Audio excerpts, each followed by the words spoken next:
And I'm gonna say it again for the people in the back because this is what I needed to hear 6 months ago. People make time for things that are important to them. That inconsistency thing is just really like a big red flag, because if you're confused on whether he likes you or not, he probably just doesn't like you.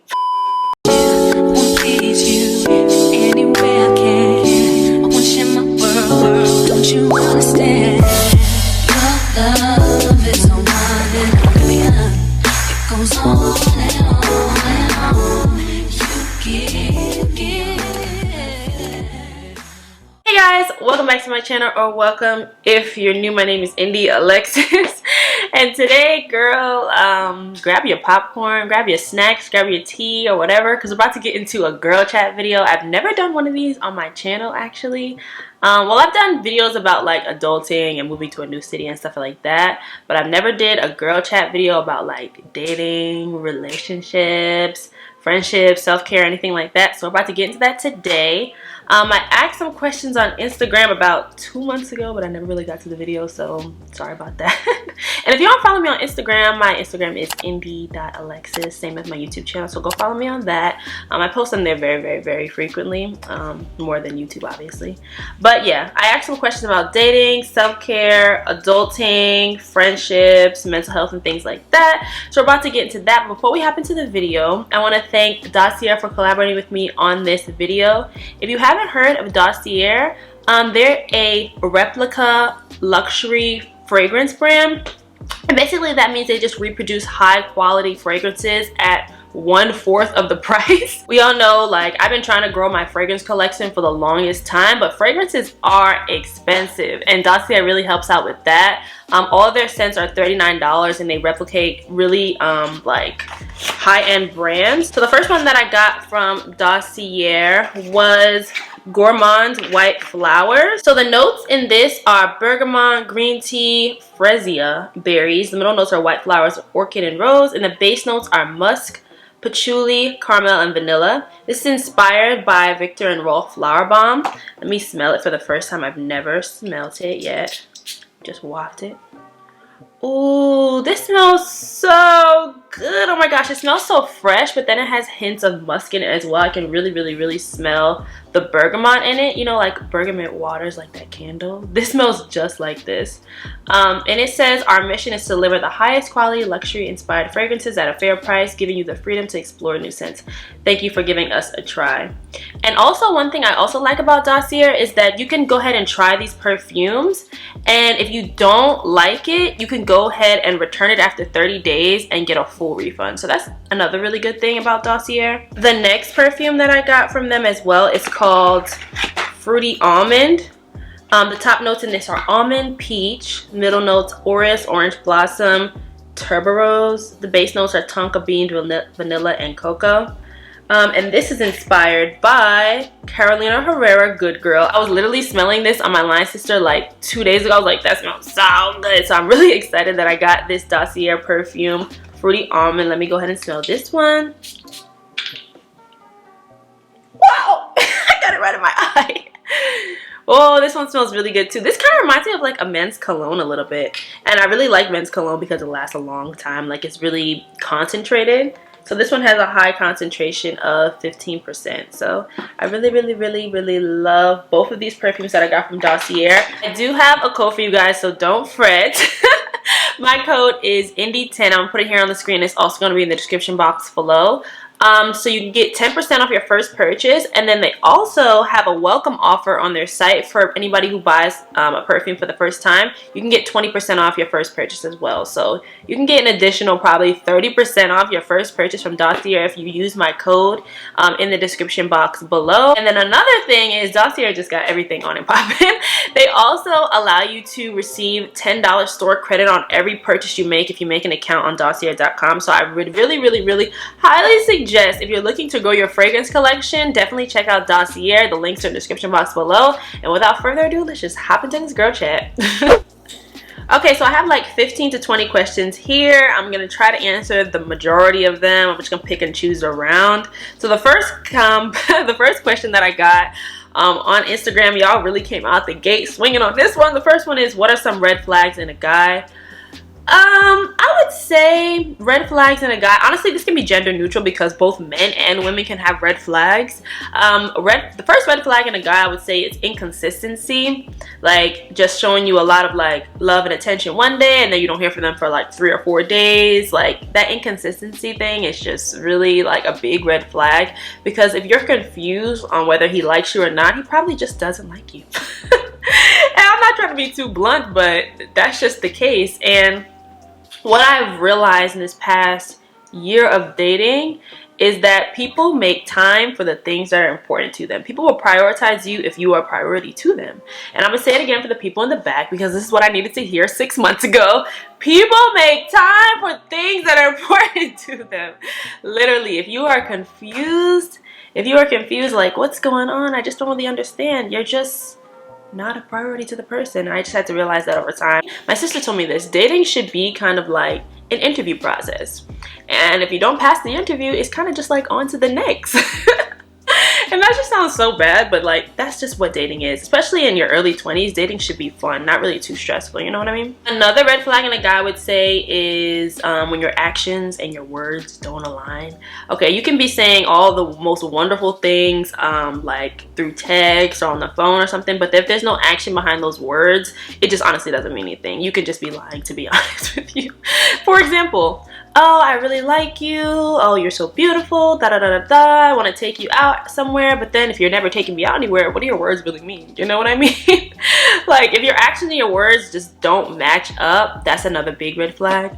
Okay, so the last red flag that I would say in a guy, it's kind of just like love bombing. And basically this means like just like overly showering you with love, gifts, compliments, just like affection really early in the early stages of dating. And this is honestly just a tactic. Let me just get more comfortable.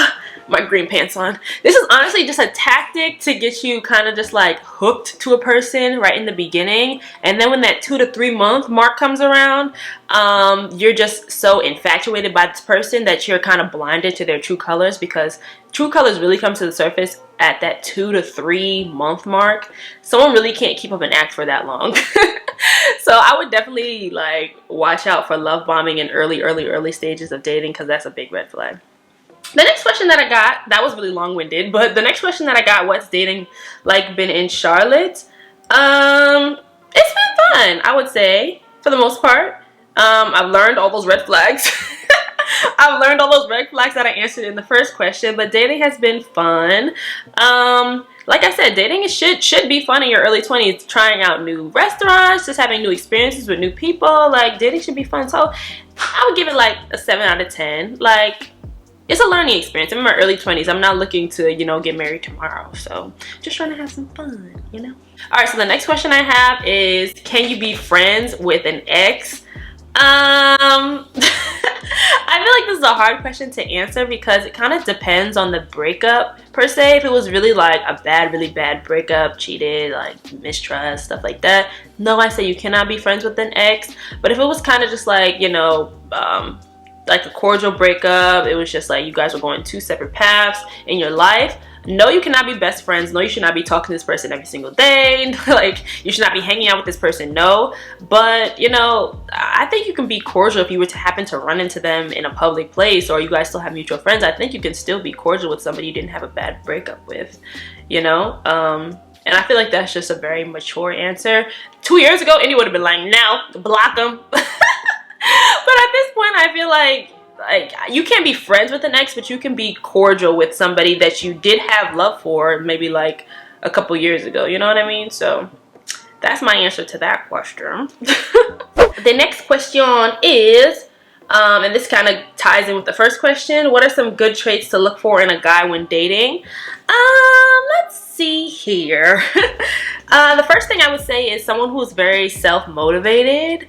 I think that's really good, because as women, we really like to look to be like men's savior and stuff like that. So someone who is really self-motivated, they're motivated to, you know, advance their career, motivated to do well in life for themselves. You don't want to be just somebody's backbone all the time. Like, I feel like being self-motivated is really important characteristic in a man.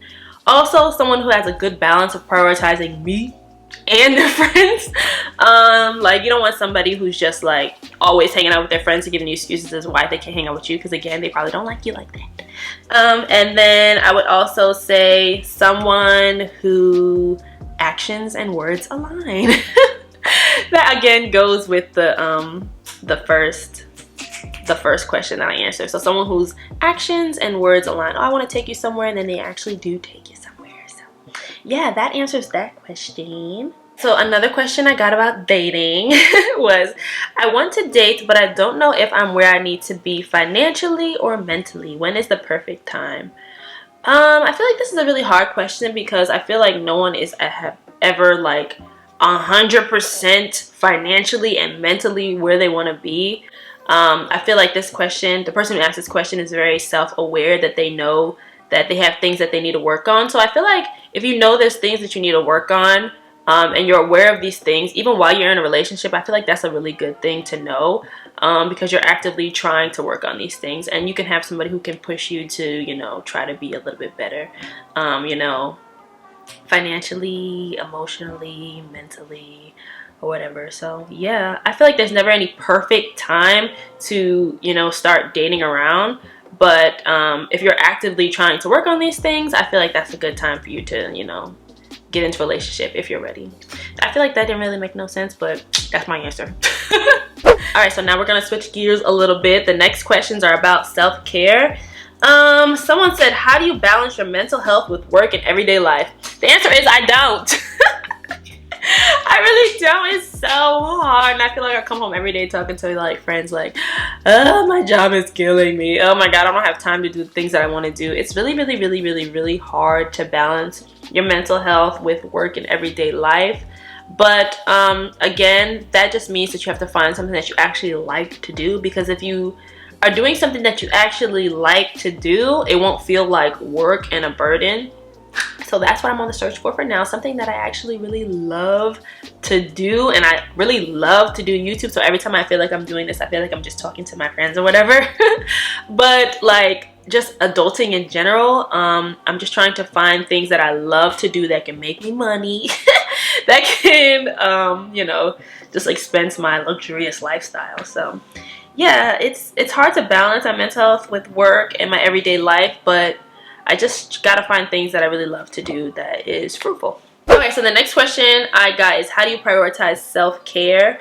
I feel like the really surface level answer would be like, light a candle, do a face mask, take a bath or whatever. But no, I feel like I prioritize my self-care. India prioritizes her self-care by setting boundaries and being able to say no to certain things.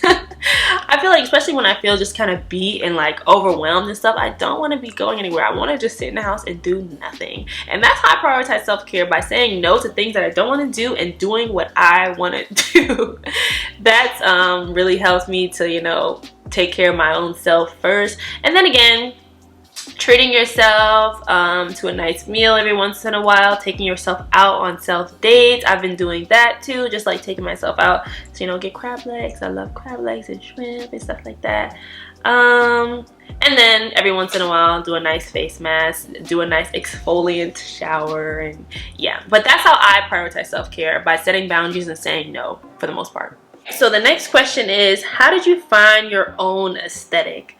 I would say I found my own aesthetic by inspiration from other people, and not following people to a T, because that's just copying at that point. But I would say finding one piece that you like from something that somebody is wearing or how they paired it, and then making it your own.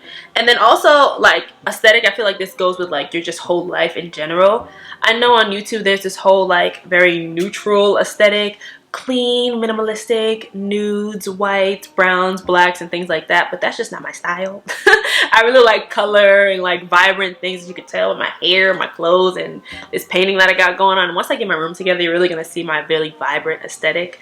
But yeah, I find my own aesthetic by finding inspiration from other people on how they like pair things together, and then I just try to make it my own, if that makes sense. Yeah, I guess. I don't really know. Oof, I had to go get some water. My mouth was getting really dry from talking to y'all. But The next question I got is, India, how do you deal with anxiety? This is hard because I get really anxious all the time because I feel like, you know, I'm not exactly where I want to be. But I feel like anxiety comes from a lot of just like self-pressure. When I was younger, I had this whole stupid little timeline. Oh, I'm gonna be married by 26. I'm gonna be having my first kids by 28, 29, my second child by 30, travel the world. No. Things do not work out the way you planned. Never. They literally never work out the way you planned. And I feel like you deal with anxiety by kind of just like releasing all those pressures that you're putting on yourself, because what I learned is that everything works out in God's perfect timing. If it wasn't meant to be, it really just wasn't meant to be for you in that exact moment, because there's probably something better out there for you. So if you feel like you're not where you want to be in your career, or just like dating around or with kids or whatever, like, I'd be making you anxious. But I deal with anxiety by just kind of just like breathing to myself, planning out things, but then not also getting disappointed when things don't work out as planned, if that makes sense. Did that really answer the question? I hope so. If not, you just got a little insight on me. Alright, so the next couple of questions are switching into adulting now. Someone asked me, what hobbies have I developed as an adult, and how are you managing those hobbies? Well, the little bit of time that I do have for hobbies, if I'm not working, I would say YouTube is a hobby. Collaborating with brands, making content is a hobby. I also joined a tennis league out here, which I haven't been in a while, which I need to get back to. That's a hobby. Is trying new foods a hobby? Because that's a hobby. That's a hobby for me. Oh, and I just started working out with one of my friends at like a training gym here. So that's been a hobby as well for a little bit, just so that I can get my summer body right, because I'm trying to take trips and I'm trying to look good. So yeah, that's been a hobby for me as well. Just joining some classes here that I see on like Eventbrite for like workout classes, yoga classes, cardio. That I've just been doing a whole bunch of different random stuff just to be able to get out the house, stay active, because I'll be doing the same exact thing every single day. If I just went to work, filmed a video, went to work, filmed a video, went to work, created content, like that's just, it becomes very mundane. So you just gotta switch it up a little bit. And I found all these things through Instagram. There's this app that's not sponsoring this video called Meetup. And that's just where you find like groups of people that do different things in your city. So check out the Meetup app. Instagram, you can find events on Eventbrite. Where else have I found things? And just through mutual friends that just tell me about different things that are going on in the city. So yeah, that's a very long-winded answer to what hobbies have you developed. The next question I got is, how did you make friends after college? This bleep is hard. How have I made friends after college? All the friends that I've made in this city so far have been through Instagram, and that's crazy. It's either them shooting their friend shot to me, or me shooting my friend shot to them, and then becoming friends with them, meeting their mutual friends, and then we all just became friends. But that's how I made friends through college. Honestly, just shooting your shot, because at this age, I feel like I said this in a video a while back, at this age, everybody is trying to meet new people, and everybody is literally going through the same exact thing. I feel like deja vu right now, because I said this in another video before, but everybody is trying to make friends at this point in our lives. So don't be like nervous, like what did they think of me, or they're gonna think I'm weird, because everybody is trying to make friends at this age. So honestly, just shoot your shot. The next question I got is, India, what have you learned by living alone? I feel like this is a really fun question, and could be a really long-winded question, because I've learned so much living alone. Honestly, moving out by myself to a new city at this point in my life is probably one of the best decisions that I've ever made. And I feel like I'm being dramatic, but I'm not being dramatic. It's been so much fun. It's been such a learning experience. There's been so much fun and turmoil and fun all at the same time. All at the same time. So what have I learned by living alone? I need to be more responsible with my time and my money. I gotta be the one to buy groceries. I gotta pay my bills. I have to find time to cook. I gotta find time to go to work, hang out with friends, do just a whole bunch of different things as well. So yeah, I'm the one that's responsible for this place and its upkeep, so I just got to be a little more responsible. I also learned by living alone, you just get used to kind of, not gonna say being lonely, but kind of just being lonely, and I really enjoy that. Actually, I spend a lot of time in here talking to myself, and I know that my neighbors probably think that I'm crazy, but I be singing at the top of my lungs in here by myself. I just be talking to myself like, India, it's gonna be a great day. I don't even know what I be saying, but I just be talking to myself a lot, and I've learned to deal with loneliness, and it's very fun. And the last thing I would say, by living alone, I really learned to not take relationships that I have in my life, friends, family, loved ones, for granted, and take the time out to appreciate people in my life that are important to me, because again, I am by myself here, so I really do value the relationships that I have in my life right now. So yeah, that's my answer to what have you learned by living alone. So yeah, it's been a great experience. Highly recommend. 10 out of 10 for all the gals 24 to 27 to move out to a new city by yourself. It's a great time. Someone also asked me if I can move to a different state, where and why. I don't know. I just got here, for real. I just got to North Carolina just recently. So if I can move to a new state in the next year, I don't know. Where would I want to go? Houston. Maybe Houston, I guess. Houston is fun. I heard Austin is a really bustling city for young professionals. West Coast is way too expensive for me. After I went to Cali this past summer and gas was $6, I won't be back there. And I also heard Seattle was fun too. So my top choices would be Austin, Houston, and Seattle. Yeah, I think so. I don't know. I just got to Charlotte. I'm just really enjoying it. My friend told me you have to be in a city for at least 2 years to really enjoy it. And I feel like that's so true, because I just hit my 1-year anniversary here in Charlotte. And I'm really just now learning the city, learning the good places to go, things to do. Like when people come, oh, like, what do you like to do? And I can give recommendations like, this is my city now, like, you know. So yeah, those are the 3 cities that I would you know, move to if I had a choice. Alrighty, I got one more question, and it's, what are you looking forward to, or what can I speak? What are you looking forward to in this new year? The year is halfway done. We're in May at this point, but what am I looking forward to this maybe summer? I would say traveling. I want to do a lot more traveling this year. I also want to explore more things in this city. I want to meet new people. I'm also turning 25 this year, so a quarter century of my life is gone. But yeah, I want to do something for my 25th birthday. I don't know exactly what. Maybe take a trip. Maybe do something here in Charlotte. What else am I looking forward to? I'm also looking forward to making more videos, growing this channel, collaborating with more brands, knowing my worth when it comes to making this content. What else am I looking forward to? Honestly, I don't know exactly. I'm just turning 25 and I feel like it's gonna be a whole like little shift. I don't know what it is, but I'm really excited. So yeah, that's what I'm looking forward to. Alrighty, so that's all the questions that I got from you guys on Instagram.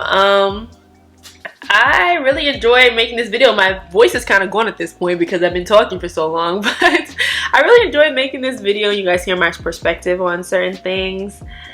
Yeah, so thank you guys so much for tuning to this girl chat today. Again, don't forget to use my code in the description box below for Dossier perfumes, and I will see you guys in my next video.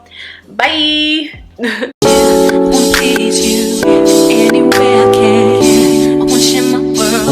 Don't you understand?